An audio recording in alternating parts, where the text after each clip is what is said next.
Bonjour et merci de nous retrouver pour La Foi prise au mot, votre rendez-vous de formation et de réflexion chrétienne. Nous voici à Pâques et toute l'équipe et moi-même, nous vous souhaitons du fond du cœur de très joyeuses Pâques. Une fois n'est pas de coutume, nous avons décidé de continuer notre série de carême sur les conseils donnés par Jésus dans les évangiles, en allant jusqu'à une citation qui nous semble parfaitement adaptée à la lumineuse fête que nous vivons. Je vous la cite dans la forme que lui donne Jean au chapitre 15 de son évangile. « Aimez-vous les uns les autres comme je vous ai aimé. Nul n'a d'amour plus grand que celui qui se dessaisit de sa vie pour ceux qu'il aime. » Voilà qui nous guérit de tout romantisme. Voilà qui nous interdit de réduire l'amour à une simple affection ou même à la passion qu'on peut éprouver pour sa famille, ses amis, son amoureuse ou son amoureux. L'amour coûte et est difficile et plus on avance en âge, plus on se rend compte à quel point c'est une chose difficile à définir, qui ne relève pas que des sentiments, si agréables soient-ils. L'amour ne se dit pas seulement, il se montre. Tant est vrai cette belle citation du poète français Pierre Reverdy « Il n'y a pas d'amour, il n'y a que des preuves d'amour ». Pour en parler, deux invités, Père Jean-François Arnoux, bonsoir, bonjour. Et joyeuse Pâques. Merci. Vous êtes prêtre du diocèse d'Autun. Et puis, nous nous retrouvons pour la dernière fois, sœur Marie Monet, joyeuse Pâques. Joyeuse Pâques. Vous êtes dominicaine et vous êtes rectrice de Domuni Universitas, une université en ligne, l'université en ligne des dominicains. Alors, peut-être pour commencer... Qu'est-ce que vous pensez de ma citation de Pierre Reverdy? C'est un poète français un peu oublié du XXe siècle. « Il n'y a pas d'amour, il n'y a que des preuves d'amour ». Est-ce que ça vous semble vrai? Sûrement, parce que je pense que l'amour, c'est à travers des actes qu'on se rend compte qu'on aime ou qu'on n'aime pas. Ouais. Des actes. Et ça se montre, l'amour? Oui. C'est pas simplement... Parce que là, c'est pas simplement intérieur, oui. Ouais. Ça se montre, ça se vit, et on a besoin que ça se montre, on a besoin de le recevoir à travers des preuves, justement, parce que ça fait vivre, ça fait exister. Vous êtes d'accord ? Oui, c'est un commandement. Alors on va y revenir dans notre émission, mais c'est un commandement nouveau, nous dit l'Évangile. Ouais. Et un commandement, c'est un ordre. Hein. Vous l'avez dit dans d'autres émissions. Les conseils dits évangéliques sont d'abord des ordres. Ouais. Et donc c'est une affaire de volonté, d'acte, comme dit le Père Arnoux, plus que d'affection spontanée. Ça n'empêche pas l'affection spontanée, mais ça va bien plus loin. L'amour, on en trouve... c'est dans la Bible, quand on commence, je pense que c'est par là qu'il faut débuter. Quand on ouvre le livre de la Genèse, Dieu voit que c'est bon, donc il y a presque il aime sa création, et puis on voit que le commandement suprême, c'est « tu aimeras ton Dieu de toute ta force », etc.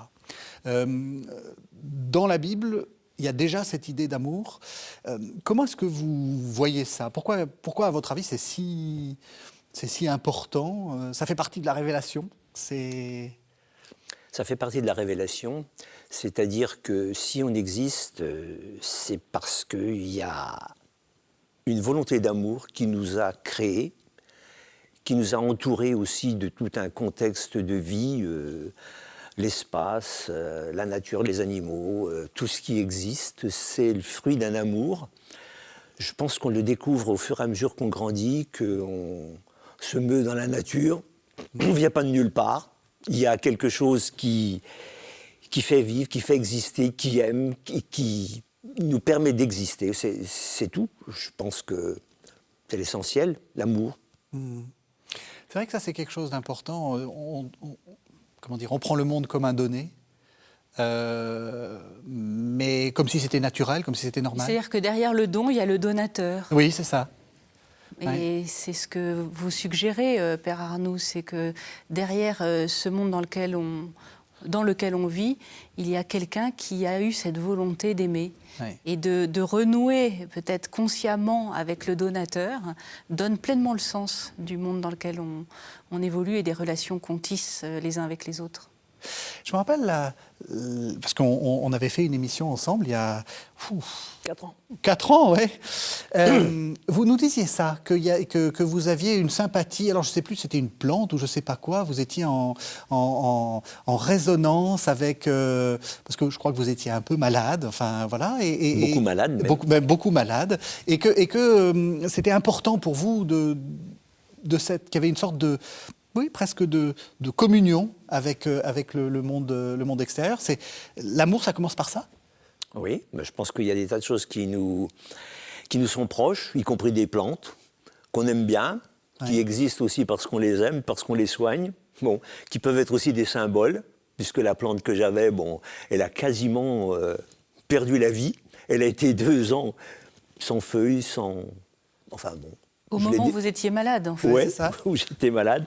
Et puis, j'ai persévéré à la soigner, à l'arroser. Je l'ai enlevé de son pot pour voir s'il y avait des bouts de racines complètement desséchés. Ce qui est curieux, c'est que j'ai cru que ça pouvait quand même reprendre. Ouais. C'est à la fois ça. Ouais. Et alors, le miracle s'est produit 2 ans après. La plante, c'est un bégonia rex, très jolie plante, verte. Elle est repartie, elle est ressortie. Comme quoi la foi fait des miracles. Alors c'est à la fois... et elle va bien. Elle va très bien. Elle va aussi bien que vous. Très bien. Donc prenez-en soin. Parce que... J'arrête pas. Mais justement, pardon, je vous ai coupé. Vous étiez en train de dire... vous étiez en train de dire la foi fait des miracles. Oui, la foi fait des miracles. Il faut croire y compris dans les plantes. Tout est possible à celui qui croit, a dit quelqu'un. Et j'y crois profondément. Jésus renvoie toujours à la foi des gens, à notre foi, c'est-à-dire à la capacité de confiance et d'abandon qu'on puisse avoir. Moi, je crois que, pour revenir à ce que vous disiez tout à l'heure au niveau de la création, on n'est pas le fruit du hasard. Je pense que les hommes ont découvert au fur et à mesure qu'il y avait quelque chose, les gens disent, je crois qu'il y a quelqu'un ou quelque chose au-dessus de nous. Le chrétien croit que c'est une force d'amour qui n'est pas une force impersonnelle, puisque Dieu c'est une personne, et qui, à travers le don qu'il nous fait de la vie et en même temps de la liberté, nous laisse le choix de le découvrir proche de nous, et qui nous fait confiance pour que, à travers cette découverte de l'existence, qui est sans cesse une découverte, on puisse approfondir à notre tour notre capacité d'aimer. Dans la Bible, il y a 3 sortes d'amour. Il y a l'amour de Dieu pour l'humanité, l'amour que l'humanité doit à Dieu, et l'amour que les êtres humains, là aussi, doivent se manifester mutuellement. L'un semble de l'ordre du donner, les autres, c'est un peu des commandements. Donc, comment est-ce qu'il faut comprendre ça ? Comment est-ce qu'on peut dire moi j'aime pas Dieu, je le connais pas, je le vois pas, etc. Je ne vais pas obéir à ce commandement. Alors, c'est pas en option, l'amour. Vous l'avez dit dès le début de l'émission, toute la Bible est une histoire d'amour, et pas d'amour univoque, pas au singulier, mais c'est des histoires d'amour, et aussi des histoires de désamour, parce qu'il y a autant d'amour raté, d'amour malheureux, d'amour blessé, que d'amour qui fonctionne bien, au sens où on l'imaginerait. Je crois que la force de la révélation chrétienne, c'est de montrer que, comme vous l'avez dit, c'est là l'essentiel. Alors si on fait un tri en disant on évacue une partie de la révélation, donc moi cette révélation d'un Dieu qui me suscite dans l'existence et qui veut m'aimer, ça ne m'intéresse pas, c'est simplement qu'on s'exclut de cette révélation. On ne serait pas chrétien. C'est l'essence même du christianisme. Vous êtes d'accord ? C'est un commandement parce que c'est la vie. C'est ça ou rien. Au moins c'est clair. Je crois. Oui, non mais Donc on n'a pas le choix, mais on le découvre au fur et à mesure qu'on existe. S'il n'y a pas d'amour, il n'y a rien. Il n'y a rien. C'est ça ou rien. Oui, c'est aussi simple que ça. l'émission est faite. Comme le bégonia rex, on crève. Oui. Ouais. Pourquoi? Parce que justement, quand on se coupe de l'amour, qu'est-ce qui se passe? Ça arrive. Et quelquefois, on n'y peut même rien. On a du mal à aimer parce que l'amour, ça demande un décentrement de soi. Et forcément, on a quelque chose en nous qui est très égoïste, qui demande à ce qu'on s'occupe de notre petite personne. Et si l'ego il prend toute la place, c'est pareil, on dépérit. Quand on n'est pas tourné vers l'autre et vers les autres, on tourne en rond. Je pense que des parents, bon, vous avez parlé tout à l'heure, l'amour, bon, c'est un sentiment, mais ça n'est pas qu'un sentiment.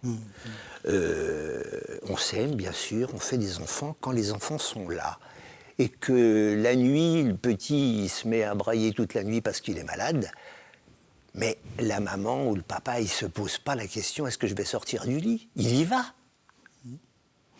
Et l'amour, c'est ça. C'est-à-dire, j'oublie que je suis en train de dormir et puis que je suis bien dans mon lit, je vais m'occuper du bébé qui pleure. C'est ça qui devient premier. Voilà. Et quand on fait cette démarche-là, on a beaucoup de joie, alors que ça nous a demandé un sacrifice. De sortir de soi, de sortir de son lit douillet, de sortir de... Voilà. Et il me semble que toutes les fois qu'on va vers l'autre d'une façon désintéressée, il y a quelque chose en nous qui se construit et qui s'appelle l'amour. Et qui construit l'autre aussi parce qu'il accueille en même temps ce qu'on lui donne et dont il a besoin. Au niveau de la reconnaissance, au niveau de l'existence. On existe parce qu'on est aimé. L'amour, ça aussi fait exister. Parce qu'on aime. Oui, Ouais. oui. Ouais. Ouais, c'est ce que tout le monde dit. C'est qu'on a besoin de l'amour de ses parents, etc., pour être, tout simplement. Quand on n'est pas reconnu, quand on est oublié, quand personne pense à nous, on a du mal à exister. On existe dans le regard de l'autre, on existe dans la présence de l'autre.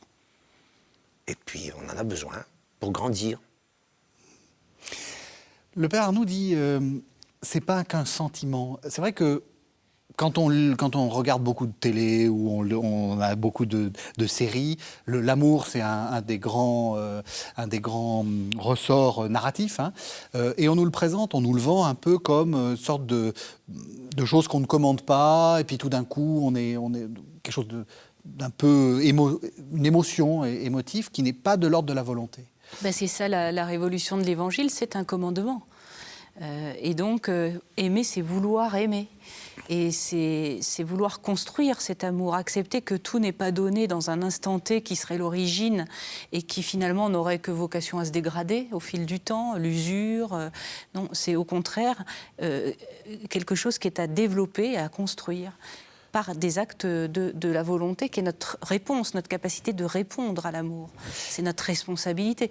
Quand le père Arnoux dit ça fait exister parce que ça nous soutient dans l'existence, mais c'est la multiplicité des petits actes d'amour qu'on pose et qu'on reçoit qui construit cette existence. C'est très concret, en fait. Mais justement, est-ce que le sentiment, c'est une mesure ? Je veux dire, parce que souvent on se dit, j'ai posé un acte d'amour parce que ça m'a fait du bien, je me suis senti bien, la personne s'est sentie bien, c'est de l'amour. Est-ce que quand c'est fait par contrainte, c'est encore de l'amour ? C'est-à-dire, c'est comme quand vous faites de la voile, les sentiments, c'est peut-être quelques alizés qui vous permettent d'avancer plus vite. Et s'il y a des sentiments, tant mieux. Ouais. Il ne faut pas lutter contre non plus. C'est tout ce qui permet d'avancer est bon. Et ce n'est pas parce que ça va être difficile, voire horrible à vivre, que ça va être mieux. Hein. Ce n'est pas du masochisme, l'amour. Donc, tout ce qui va dans le sens d'un élan d'amour, que ce soit des sentiments ou des actes de la volonté, ou les deux conjugués, c'est positif. Mais quand les sentiments viennent à s'effacer, c'est-à-dire le ressenti, l'émotion, alors l'amour peut continuer. Et il faut avoir cette conviction que ça peut durer au-delà des sentiments. Et on continue à ramer, si je file la métaphore. Parce qu'il n'y a plus de vent. Il n'y a plus de vent. Oui. Eh bien, je vais ramer. Et peut-être qu'il y a d'autres choses qui vont porter l'amour. Ça peut être le temps, la fidélité, d'avoir construit des choses ensemble, les enfants. Il y a multiples raisons sur lesquelles s'appuyer pour faire durer. Vous êtes d'accord? Le sentiment, ça va, ça vient? C'est-à-dire que tant qu'on aime quelqu'un parce qu'il nous plaît puis qu'on le trouve bien, ça va. Oui. Quand on découvre qu'il a des défauts, et des défauts qui nous contrarient, ça devient difficile. Et là, c'est là que la volonté aussi arrive. Aimer l'autre comme il est, comme on le découvre, c'est-à-dire qu'au bout d'un moment, on se rend compte qu'il n'est pas le prince charmant qu'on avait rêvé, elle n'est pas la déesse sans défaut, et parfois ça devient difficile. Donc, aimer l'autre comme il est, aimer l'autre avec ses défauts, aimer l'autre comme il devient aussi, parce qu'on évolue tous, et prendre en compte que il n'est pas comme on l'aurait voulu, et continuer de l'aimer. Moi, je pense que dans l'amour maternel, par exemple, il y a quelque chose d'extraordinaire, c'est-à-dire qu'il y a beaucoup d'enfants qui, au bout d'un moment de leur existence, ne correspondent pas du tout à ce que les parents avaient rêvé. C'est pas le petit être beau, gentil, blond, magnifique, chéri des origines, mais celui qui fait des bêtises, mais celui qui va en prison, mais celui qui a des addictions, mais celui qui fait le mal. Une maman, elle aime quand même son enfant comme il devient. Et ça, c'est quelque chose d'extraordinaire, parce que... Et c'est pour ça que je pense que Dieu, il est comme ça. Il nous aime malgré nos défauts. Et c'est ça qui nous fait grandir, et c'est ça qui peut nous aider à aimer. Voilà. Je pense que c'est important de découvrir aussi l'amour comme quelque chose qui permet à la personne qui a ses défauts de grandir. S'il n'y a pas l'amour, la personne ne peut pas grandir. Si on est dans le reproche, une maman, elle va tout faire pour que son gamin s'en sorte, même s'il est coupable. Elle continue à l'aimer, c'est son enfant. Et c'est parce qu'il y a ce lien extraordinaire que l'enfant a des capacités de s'en sortir un jour. Il sait qu'il est aimé malgré les bêtises qu'il a faites. Est-ce que ça s'applique aussi à l'Église? Ça faisait partie du commandement, il faut aimer l'Église, et ça fait du commandement de l'Église. Est-ce que ça s'applique aussi aux institutions, et singulièrement à l'Église? Puisque c'est vrai qu'en ce moment, les gens... Mais l'Église, elle a du travail à faire pour essayer d'aimer tout le monde. Oui, et est-ce que... Il faut se méfier de l'Église des purs. Ça, c'est un danger. Ouais. Notre pape François, que j'aime beaucoup, nous ouvre quand même à une attitude d'accueil et de miséricorde comme Dieu. Être miséricordieux, aimer l'autre tel qu'il est, c'est la seule façon de le sauver. Jésus, quand il rencontre Zachée, il ne commence pas par lui dire « Commence par mettre tes affaires en ordre, après tu seras digne que je puisse aller chez toi. » Non, il prend Zachée comme il est et il y va. Il va chez lui comme il est. Et c'est parce que Zachée est pris comme il est, parce qu'il est respecté, qu'il est aimé malgré tout, qu'il va comprendre qu'il a des choses à faire. Je pense que c'est ce qui est premier. Découvrir l'amour de Dieu pour nous, c'est quelque chose de fondamental. Et on ne peut pas exister, et on ne peut même pas se reconnaître pécheur si on ne reconnaît pas d'abord qu'on est aimé inconditionnellement.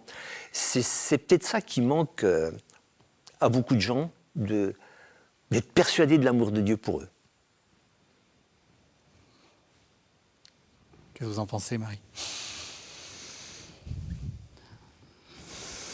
Je suis complètement d'accord. Je pense que c'est la grande conversion, le changement de regard. Ça me fait penser à ces propos dans l'épître de Jean. Il nous a aimés le premier. Et donc cet amour, il est à accueillir, à accepter même parfois. On lutte contre lui. Ça peut arriver, vous l'avez signalé tout à l'heure. Et c'est une réponse qu'il attend, ce Dieu-là. Et c'est ça qui va être le moteur ensuite de notre propre volonté. C'est une réponse. Et il arrive, et lui doit le vivre très souvent. Il n'y a pas de réponse, on n'est pas à la hauteur de ce qui est donné au départ. Et quand, dans une vie spirituelle, ça peut arriver qu'on n'aime plus Dieu ? Qu'est-ce qu'on fait dans ces cas-là ? J'ai lu un livre qu'un prêtre a dû écrire sur Marie-Noël, et ce livre, il s'appelle « Mon Dieu, je ne vous aime pas ». C'est pas une décision, c'est une constatation. C'est-à-dire qu'on constate que finalement, c'est pas facile d'aimer Dieu. Il parle pas, hein. Il interagit peu. Oui, peut-être, oui. Mais on ne se rend pas compte de sa présence. On ne se rend pas compte que sa présence est amour et que c'est permanent et que malgré tout ce qu'on fait pour s'éloigner de lui parce que notre ego est le plus fort, il continue à nous aimer, à nous appeler. Et toute la Bible, elle est remplie de cette conscience-là. Et j'aime beaucoup, dans le psaume 50, entre autres, le sacrifice qui plaît à Dieu, c'est un esprit brisé. Oh mon Dieu, tu n'as pas de mépris pour un cœur brisé. Ça veut dire que quand on se rend compte qu'on n'est pas à la hauteur, qu'on n'a pas été à la hauteur, qu'on est bien loin de cet amour, on est tout embêté. Mais c'est, nous dit la Bible, le sacrifice qui plaît à Dieu. C'est-à-dire se rendre compte qu'on n'est pas à la hauteur et se rendre compte que Dieu continue à nous aimer quand même. Et c'est quand même une force de savoir qu'on est aimé alors qu'on n'en est pas digne. Mais c'est la seule chose qui peut nous aider à nous relever. La seule chose, la conscience que Silouan, qui est un grand mystique russe, quand il a pris conscience des péchés qu'il avait faits, il s'est cru bon pour l'enfer. Et il s'est entendu dire « Garde consciemment ton esprit en enfer et ne désespère pas ». Et cette parole l'a porté. C'est-à-dire qu'effectivement, quand on est conscient qu'on est loin de savoir aimer, ben, on n'est pas encore fichu, on est encore appelé à aimer. Et c'est cette force-là qui doit nous mobiliser jusqu'au bout, avec la certitude d'être toujours dans le cœur de Dieu. Que vous en pensez, Marie? J'adhère complètement à cette... c'est même pas une vision, c'est une expérience. Et j'espère, j'invite... j'espère que chacun pourra la faire un jour dans sa vie. D'avoir cette force de se relever en dépit de toutes les imperfections dont on a parlé déjà dans une émission. C'est ça, oui. En dépit de nos manquements, en dépit de celles de nos institutions, puisqu'on est passé à certains moments au niveau collectif dans notre mise en question de cette série de carèmes, eh bien avoir c'est pas notre regard sur Dieu, mais c'est son regard à lui sur nous, inconditionnel, un amour inconditionnel, qui nous permet de toujours nous relever. Et c'est le mot même de la résurrection qu'on célèbre aujourd'hui, se relever. Je reviens sur ce que vous disiez tout à l'heure, on est passé au collectif, et c'est vrai que dans cette série, enfin, vous ne l'avez pas vue, puisque nous enregistrons un tout petit peu avant, donc vous n'avez pas, puis vous n'êtes peut-être pas toujours sur KTO. On a eu plusieurs émissions où on a constaté, et peut-être que ça a choqué un peu certains téléspectateurs, les manquements de l'Église, etc. Est-ce que vous l'aimez encore, l'Église? Est-ce qu'on peut faire la même réponse que ce que vous disiez tout à l'heure? Au début, le petit copain, la petite copine, formidable, on s'engage, etc. Et puis, voilà. Est-ce que c'est la même chose? Est-ce qu'on peut dire qu'il faut aimer l'Église? C'est pas facile, hein? Non, c'est pas facile. C'est pas facile, et c'est vrai que cette série est aussi une série où où on en a beaucoup parlé. On en a beaucoup parlé, et parce qu'on voit bien que c'est des questions que tout le monde se pose. Qu'est-ce que c'est que l'Église?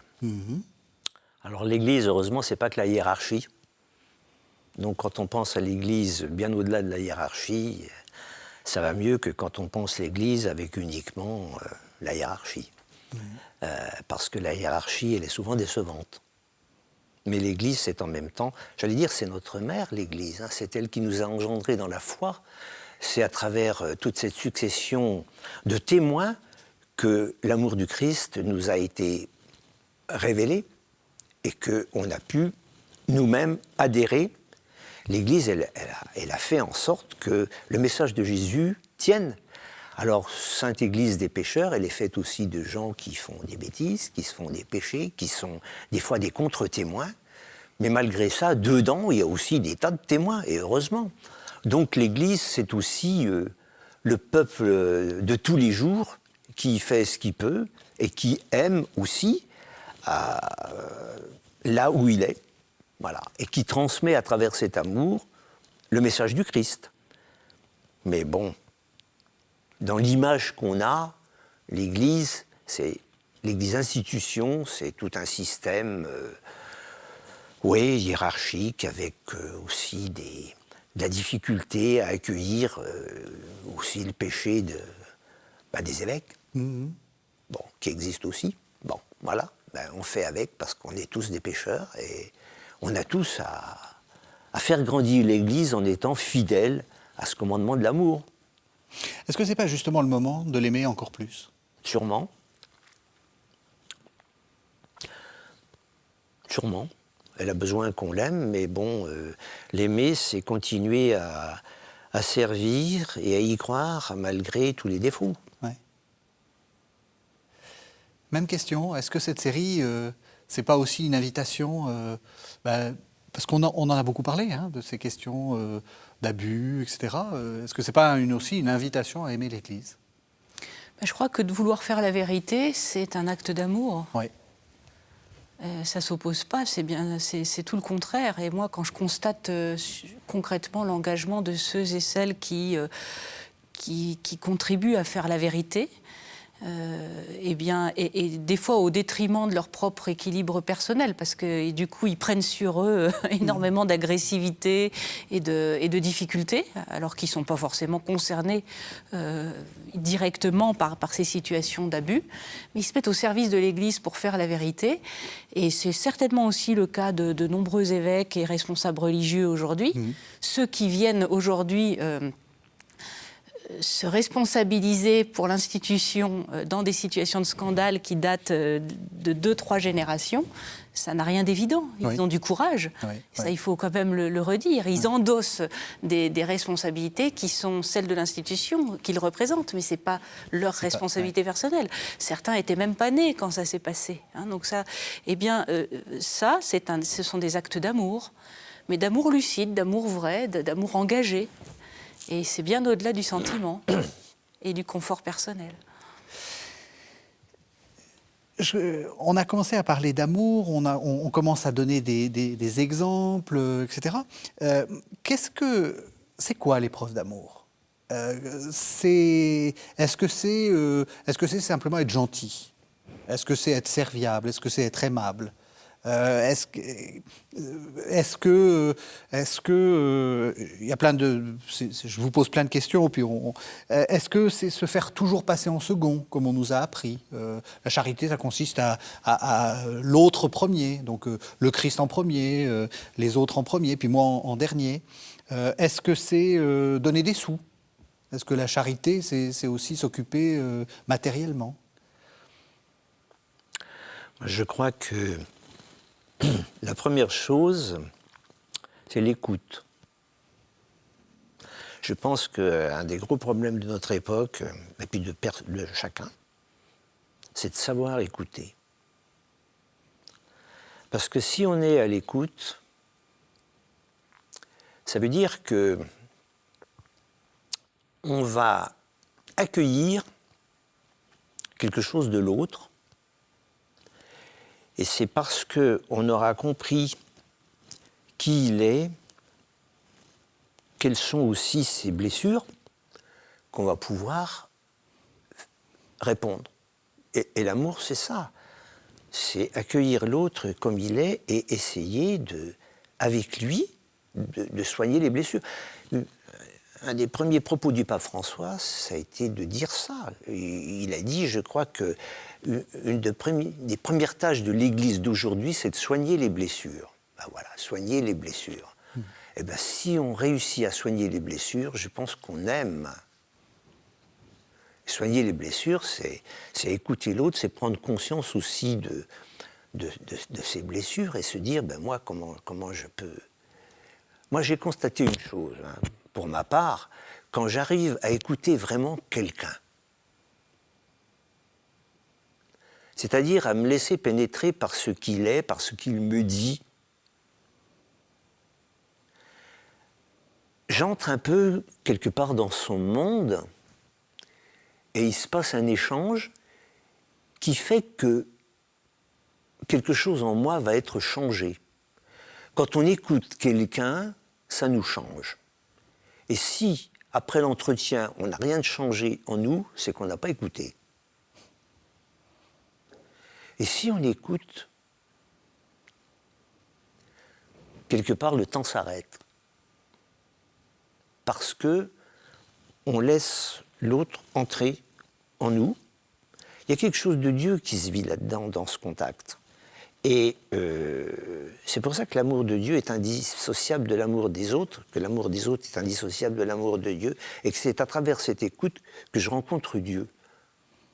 Voilà. Donc il me semble que l'écoute, c'est quelque chose de fondamental, et que très souvent on ne sait pas écouter. Mais si on écoute, eh ben, on est obligé de faire quelque chose.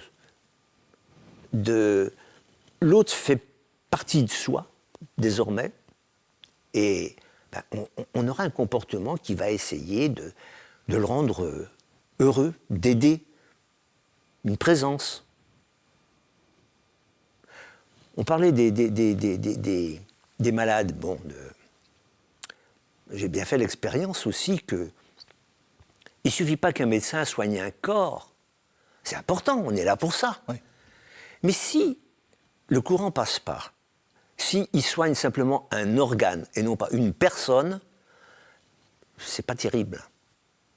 C'est pas terrible. Et ça aide pas à la guérison. Et même quand le médecin ne sait pas soigner, s'il est à l'écoute, s'il y a une relation qui se crée avec le malade, une relation, ça change tout. Voilà. Moi, je pense que l'amour, c'est quand l'autre se sent pris en compte pour lui-même. Il existe. Voilà. On est quand même des petits êtres faibles, hein. On a besoin de l'autre pour exister, on a besoin de... Enfin, je veux dire, c'est pas évident de reconnaître ça. Ben c'est toute la difficulté. Je pense que, justement, on préfère être dans une espèce d'autonomie, au mauvais sens du mot, hein, une espèce de toute-puissance, où on n'a pas besoin des autres. Alors, à la rigueur, on veut bien aider un peu, comme on le disait dans une de nos émissions, on se met facilement à la place du bon samaritain, et on est celui qui aide, dans les bons cas. Hein. Mais on se met rarement dans la place du blessé qui est en rade sur le bord en carafe, on avait dit, hein, sur le bord de la route, et où c'est un autre qui vient nous aider et nous aider à soigner nos blessures. Voilà. Se faire passer en second, j'en ai parlé. Pour vous, ça faisait partie de la morale traditionnelle. Il faut toujours... Est-ce que c'est important ? C'est souvent ça qu'on dit quand on... C'est ce exemple que j'ai donné tout à l'heure de la maman qui va au chevet de son gamin qui braille. Il y a une forme de sacrifice. Elle se fait passer en second. Ouais. Ce qui devient premier, c'est pas ce fait qu'elle était en train de dormir, c'est que le gamin a besoin d'elle. Donc forcément. Mais ça, c'est pas au niveau, j'allais dire, au niveau de la morale, c'est au niveau de l'amour, c'est au niveau du besoin. Ouais. Voilà. Et justement, bon, j'ai pas écouté votre sermon pour le Vendredi Saint. Comment vous prêchez sur il n'y a pas de plus grand amour que de donner sa vie pour ceux qu'on aime?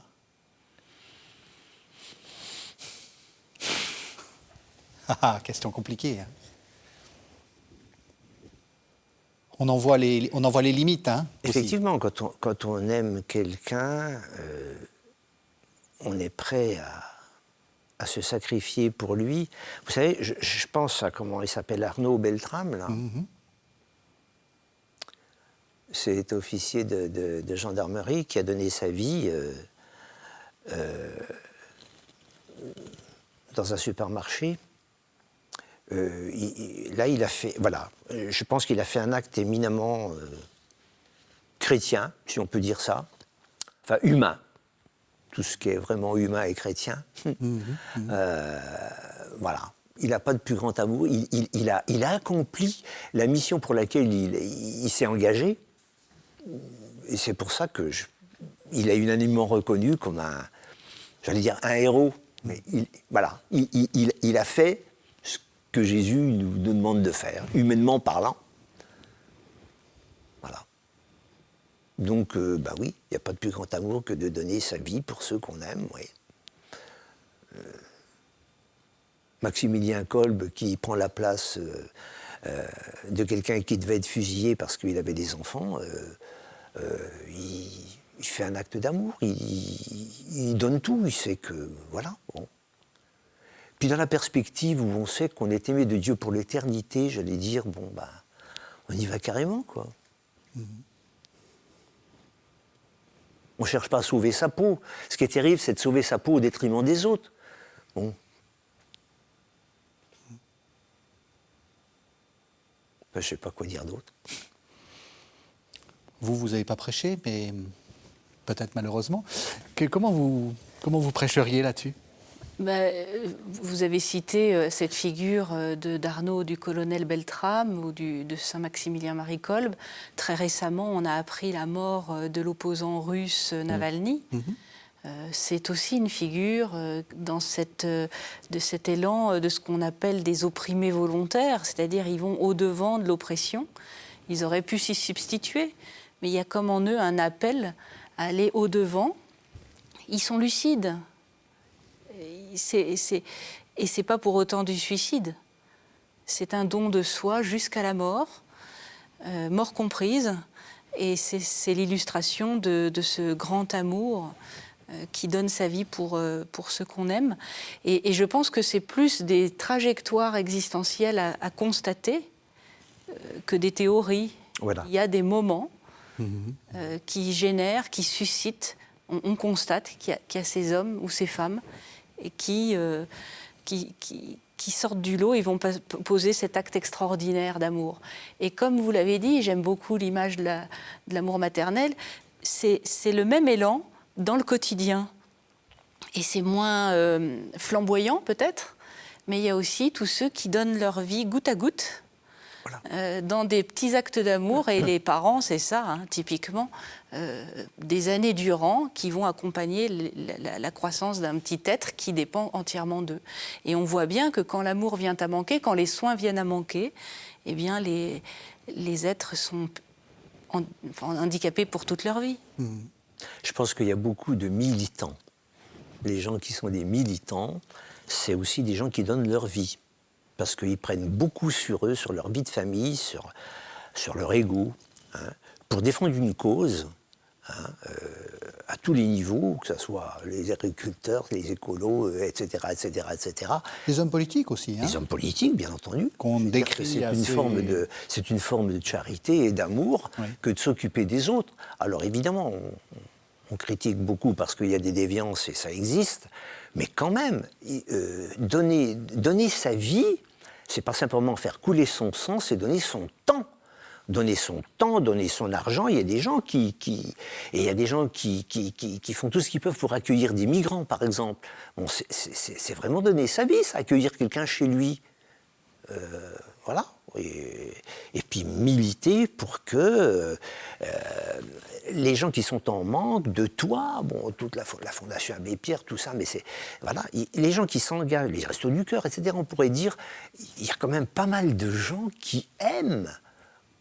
Alors là, pour le coup, ils se font passer aussi en second, parce qu'il y a des fois, ça demande des gros sacrifices au niveau de la vie de famille, puis au niveau du temps qu'on passe, et puis de l'argent qu'on dépense pour les autres. Tu sais. Ça existe, heureusement. C'est peut-être ça qui est consolant, d'ailleurs, dans un monde qui est si difficile. Marie, vous me connaissez maintenant, je pose des questions un peu provocatrices. Est-ce que ça vaut... Jésus dit rien de plus grand amour que de donner sa vie pour ceux qu'on aime. Est-ce que ça vaut plus quand on donne sa vie pour ceux qu'on n'aime pas? Jésus, il aime tout le monde, alors ça va. Mais... C'est un peu la même réponse que celle que j'ai faite tout à l'heure. Est-ce que c'est mieux quand c'est plus dur? Est-ce que ça coûte? Est-ce qu'il faut que ça coûte? Est-ce qu'il faut que ça coûte? Je pense que si ça coûte pas, qu'on est heureux d'aimer et qu'il y a une réciprocité qui fait que la relation est agréable, eh bien, elle vaut tout autant que quand c'est extrêmement difficile. Et il ne faut pas chercher la difficulté comme marqueur de l'amour. En revanche, on est obligé d'accepter et d'entendre que dans l'Évangile, on est appelé à aimer non seulement ceux qui nous aiment, donc à entrer dans des relations de réciprocité, et on sait que ce n'est pas si facile que ça dans la durée, mais on est appelé aussi à aimer ceux qui ne nous aiment pas ou qu'on n'aime pas. Et ça veut dire très concrètement, j'ai parlé de Navalny tout à l'heure, concrètement, ça va jusqu'à parfois des gens qui veulent notre peau, qui veulent notre mort, ou la mort du projet qu'on soutient, ou la mort de nos idées, ou la mort même de notre existence, parce qu'il arrive qu'il y ait des relations de jalousie si fortes et de haine si tenaces que certains aimeraient mieux vous supprimer complètement, ça règle le problème, vous voyez. Et c'est une illusion, bien entendu, parce que le problème, il est en eux plus qu'en vous. Mais n'empêche que quand vous êtes le réceptacle de ces projections, c'est loin d'être confortable. Et la question reste entière, comme une invitation, un appel de l'Évangile, voire une obligation, d'aimer quand même cela. La question, elle reste ouverte. Hein. Elle est ouverte aussi pour vous. Est-ce qu'il y a des gens que vous n'aimez pas ? Et est-ce que vous essayez de les aimer quand même? Et qu'est-ce que vous faites dans ces cas-là? Oui. Oui. Il y a des gens que j'ai du mal à aimer. J'essaye de quand même... Il faut du temps pour déjà prendre conscience de ça. Et puis pour se dire qu'on est invité à aller au-delà. Alors, j'essaye déjà de prier pour eux. C'est ce que je conseille quand on parle de ces choses-là. Parce que prier pour des gens qu'on n'aime pas ou qui ne nous aiment pas ou qu'on a du mal à aimer, c'est déjà changer un petit peu le regard qu'on porte sur eux, quoi. Je me dis, Dieu les aime autant qu'il m'aime, moi. Bon, il y a un problème, il y a un conflit. Je ne sais pas comment le résoudre. Et c'est vrai que je pense souvent à cette parole de l'Évangile, quand ton frère a quelque chose contre toi, va d'abord et si tu es là pour présenter ton offrande, laisse ton offrande, va d'abord te réconcilier, puis ensuite reviens. C'est pas simple du tout, ça. Parce que pour se réconcilier, il faut être deux, il faut que l'autre en ait envie aussi. Les démarches ne sont pas simples, parce qu'il y a des choses qui font que chacun ayant son tempérament, on sait très bien que le problème ne va pas être résolu comme ça. Donc il faut du temps, mais en même temps, de prier pour eux, ça m'évite d'avoir un regard négatif. Mais j'ai du mal des fois à aller jusqu'à trouver l'autre, parce que c'est très difficile, ça. À le trouver aimant. Et on ne sait pas comment l'autre, il va le prendre. Mais il faudrait sûrement y aller. Il faudrait qu'un jour, il faudrait y aller, quoi. Mais bon, pas simple, ça. Vous avez dit quelque chose d'important, le temps. Oui, C'est-à-dire le temps, oui. il faut être aussi un peu patient envers soi-même. Tout à fait. Non, je pense à une personne que c'était... Je ne sais pas si je peux dire ça, mais enfin tant pis, je suis parti, j'y vais. C'était au cours d'une personne qui avait du mal à pardonner quelqu'un.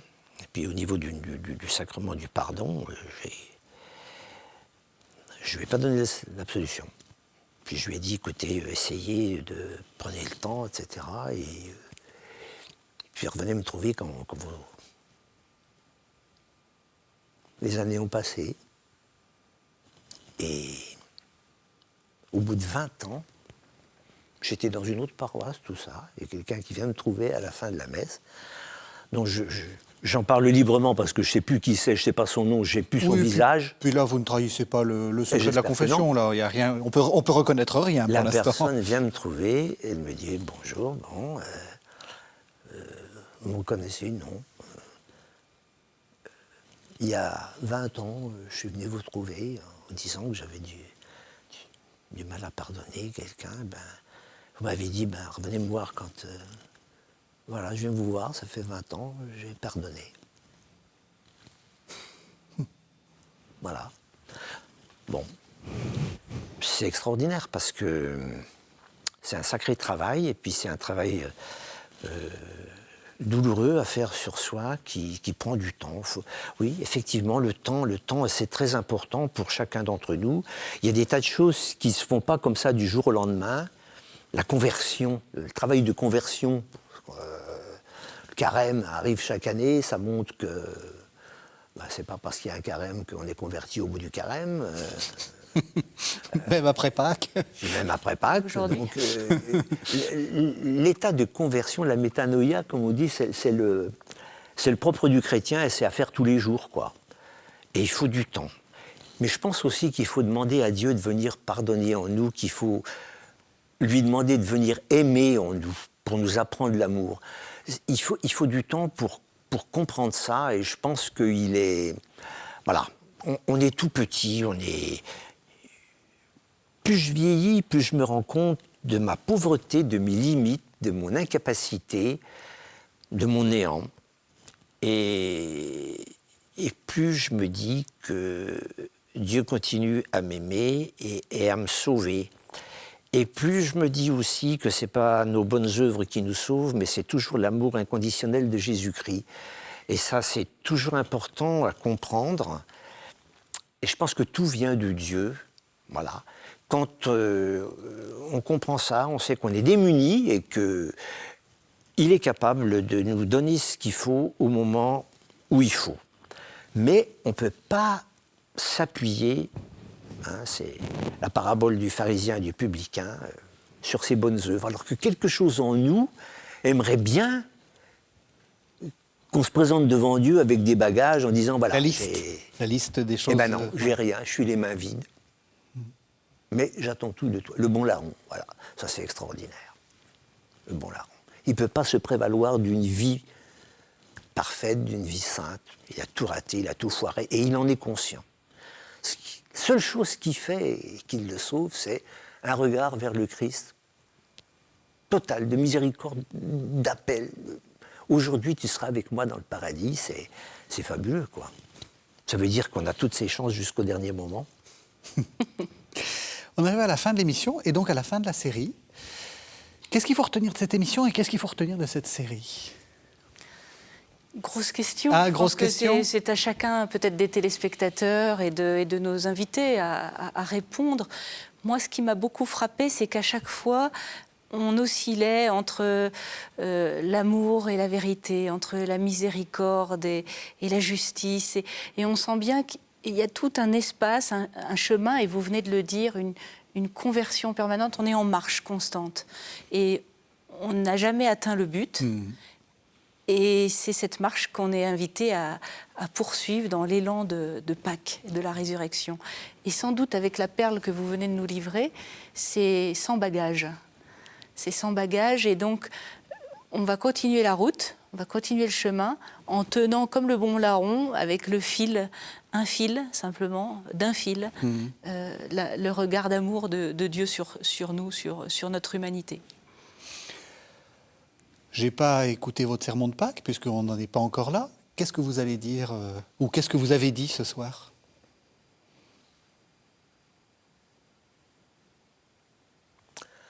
C'est pourquoi nous ne perdons pas courage, encore qu'en nous l'être extérieur va vers sa ruine. Saint Paul. L'être intérieur se renouvelle de jour en jour. C'est-à-dire que Pâques, c'est le renouvellement constant d'une vie nouvelle. Si quelqu'un est en Jésus-Christ, il est une vie nouvelle. Il est une créature nouvelle. Ce qui est le génie de la foi chrétienne, c'est un renouvellement permanent. Un renouvellement permanent. On est censé se renouveler. Voilà. Chantez au Seigneur un chant nouveau. Quand j'étais gamin, je me disais, celui-là, on le connaît quand même depuis un bout de temps.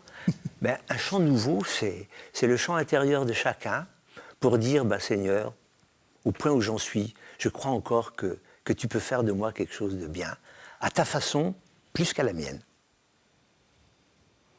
Merci.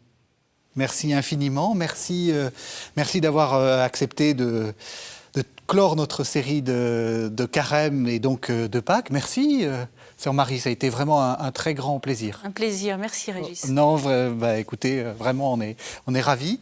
Merci de nous avoir suivis et de nous suivre tout au long de cette série de carême et puis même tout au long de cette année. Peut-être un petit effort de carême, enfin on est à Pâques, mais je vous demande un dernier effort. Regardez les noms qui vont s'afficher juste après le générique de cette émission. Ça vous rappelle qu'il n'y a pas que ceux qui sont devant la caméra et qu'il y a aussi toute une équipe. Je cite le chef d'édition, Victor, le réalisateur, Cédric, mais tous ceux aussi qui nous aident à faire cette émission. Pour Pâques, je crois que c'est très important de montrer que KTO, c'est aussi une œuvre collective. Joyeuse Pâques à tous. On se retrouve la semaine prochaine, mais cette fois-ci plus, hélas, pour cette série de carême, mais pour un nouveau numéro de La Foi prise au mot.